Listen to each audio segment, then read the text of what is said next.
नई तालीमी पॉलिसी पर मुनक्कदा कॉन्फ्रेंस से वज़ीर-ए-आज़म मोदी और सदर जमहूरिया रामनाथ कोविंद ने खिताब किया। अपने खिताब में दोनों ने नई तालीमी पॉलिसी की अहमियत पर जोर दिया। वज़ीर-ए-आज़म मोदी ने कहा कि हुकूमत के बजाय टीचरों को पॉलिसी तय करनी चाहिए और ये नई तालीमी पॉलिसी मुल्क के लिए काफ़ी सूदमंद साबित होगी, क्योंकि तालीम के अमल को जमहूरी इक़दार से हम आहंग किया गया है। पीएम ने कहा कि स्टडी के बजाय लर्निंग पर नई तालीमी पॉलिसी में जोर दिया गया है। तलबा में निसाब से आगे बढ़कर सोचने की आदत परवान चढ़ेगी। कॉन्फ्रेंस में गवर्नर और रियासतों के वज़राए तालीम ने भी शिरकत की। मरकजी वज़ीर तालीम रमेश पोखरियाल भी कॉन्फ्रेंस में शामिल रहे। शिक्षा नीति परामर्शों की अभूतपूर्व और लंबी प्रक्रिया के बाद तैयार की गई है। मुझे बताया गया है कि इस नीति के निर्माण में लगभग 2.5 लाख ग्राम पंचायतों, 12,500 से अधिक स्थानीय निकायों तथा लगभग 675 जिलों से प्राप्त 2 लाख से अधिक सुझावों को ध्यान में रखा गया है।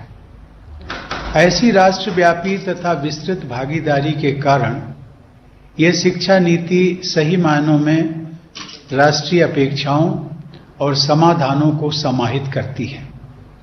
यह शिक्षा नीति 21वीं सदी की आवश्यकताओं व आकांक्षाओं के अनुरूप देशवासियों को, विशेषकर युवाओं को आगे ले जाने में सक्षम होगी।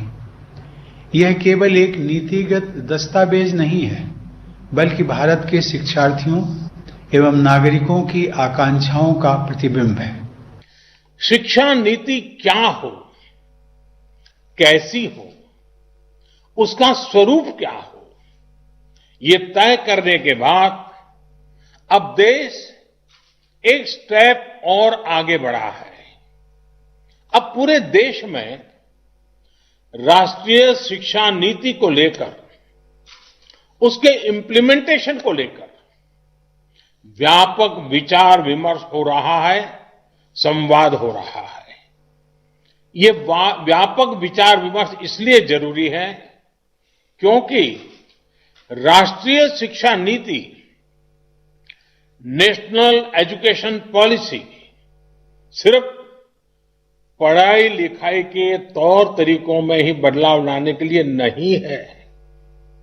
ये पॉलिसी 21वीं सदी के भारत के सामाजिक और आर्थिक जीवन को नई दिशा देने वाली है।